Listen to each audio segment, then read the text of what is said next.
Number 2 on Torah Q&A. The question is, what's the Torah's perspective as far as person trying to be religious, so to speak, and keep the commandments, the Torah, basically. If you're not able to, for example, like if somebody wants to keep the Torah, they're not able to because they were, kidnapped, God forbid, or if they work for Hatzalah, for example, which, by the way, like if they would break Shabbos, or work on Shabbos and break Shabbos to save a person's life, as the Torah teaches, that the person's rewarded. But as far as this question goes, anybody who really wants to keep the Torah and is trying to, is really giving it their all, honestly. Anybody who does that, and if they're not able to keep a certain commandment, like for example, a soldier, God forbid, a Jewish soldier, God forbid, was kidnapped, and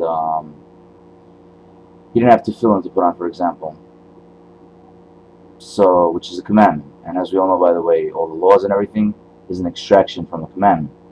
So the whole Torah, so basically the laws of the Torah is an extraction from the commandment. So it's part of the commandment, really. So in Yevamos 98b quotes that if a person, it goes something like this: if a person isn't able to keep a commandment in the Torah, the person isn't able to follow something in the Torah, and he was really wanting to and trying to, though, and his intention was to follow it, heaven considers he kept it. And the same goes, I just want to say, the same goes if a person wants to learn Torah, by the way, and he is not able to. It could be a life or death situation, maybe saving someone's life, or maybe he has to work. Then again, that could be a life or death situation too, potentially, so that's life or death there too. So because you're doing it, so it's not going to be life or death. Therefore, you're doing it, it's not life or death.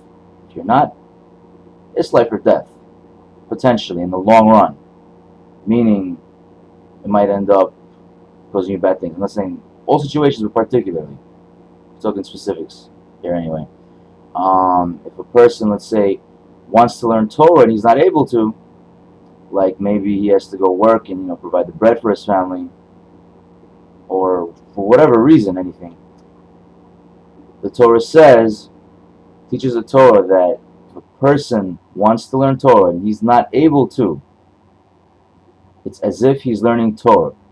So, for example, if Dmitry Salida, for example, wanted to learn Torah badly one night, and he had a fight, he had a boxing match, and it was a world championship, and meant a lot to a lot of Jews, and he had to do it because it would make a Kiddush Hashem. It would show the world what Jews are like when they're really striving for something too, whether it's in the material or whatever. And you want to learn Torah, teaches the Torah. It's as if he's learning Torah. So you have somebody basically who wants to learn Torah 24/7. That's what he really wants, and he's not able to because he has to handle other things in life, or he doesn't learn Torah 24/7 because it might be detrimental to his health potentially, which again, a life or death situation there, and he doesn't learn it, but he wants to, and he would if he could, and he wants to really learn it, to learn Torah. It's as if he's learning Torah 24/7 in that case, where he wants to learn Torah 24/7. Maybe he's that interested or whatever. So here is the answer. So, and as well as for commandments, if you can't keep a certain commandment, a law in the Torah, whatever, positive or negative commandment, including laws, as it teaches, heaven considers that the person kept it. Period.